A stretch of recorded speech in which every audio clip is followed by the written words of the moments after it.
আসসালামু আলাইকুম বন্ধুরা, আমি সাকিনা পারভিন। আমি আবার একটা নতুন ভিডিও নিয়ে আপনাদের সামনে হাজির হয়েছি। এটা আমি একটা রেসিপি বানাবো, যেটা হচ্ছে ভাইরাল বেগুন ভাজা। তো আমি এর জন্য এখানে দেখুন, এই বেগুনগুলোকে এরকমভাবে গোল গোল করে কেটে নিয়েছি।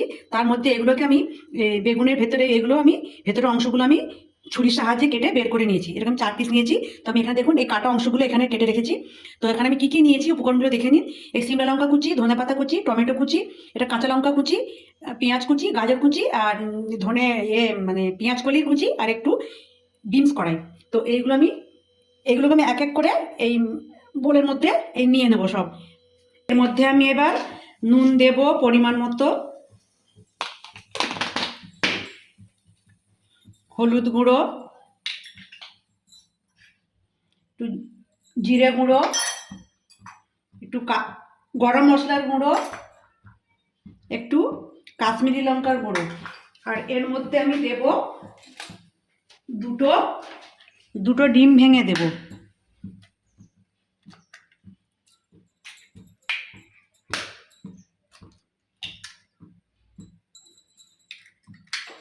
আমি এগুলো সব একসঙ্গে এই যে সব মশলাগুলোকে ভেজের সঙ্গে সব মাখিয়ে নিলাম। নিয়ে আমি এবার এখানে একটা কড়া বসিয়ে দিয়েছি, ফ্রাই প্যান। এর মধ্যে একটু সাদা তেল দিয়ে দেবো।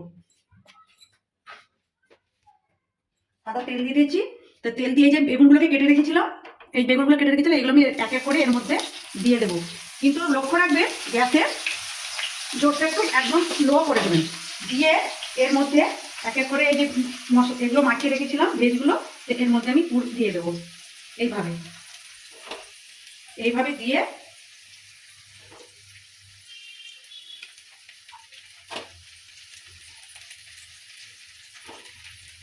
আমি এবার এটাকে গ্যাসটাকে একদম লো করে দিয়ে আমি একটু ঢাকনা দিয়ে দেবো, চাপা দিয়ে দেবো। আমি কয়েক সেকেন্ড পরে আবার খুলবো।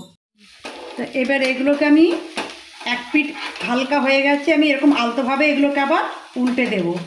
প্রত্যেকটা এগুলোকে এরকমভাবে উল্টে দেব।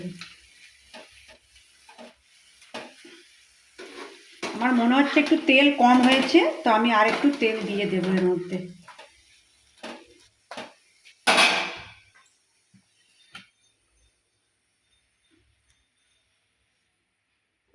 এতে একটু তেল বেশি লাগে, কিন্তু খেতে দারুণ টেস্টি হয়। আমি এরকমভাবে উল্টে পাল্টে আর একবার এরকমভাবে ভেজে নেব। তো দেখো, আমার এই যে উল্টে পাল্টে আমি বেগুনগুলো আমার যে ভাজা হয়ে গেছে। তো আমি এবার একটু প্লেটে সার্ভ করে দেখাই। দেখুন,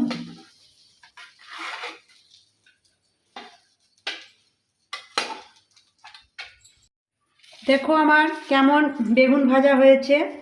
তো এরকম বেগুন যদি আপনারা বাড়িতে না বানিয়ে খেয়ে থাকেন, তাহলে খুবই মিস করবেন। তো আপনারা চল এরকম বানিয়ে খেয়ে দেখবেন, আর কেমন হয়েছে আমাকে অবশ্যই কমেন্টে জানাবেন। ধন্যবাদ।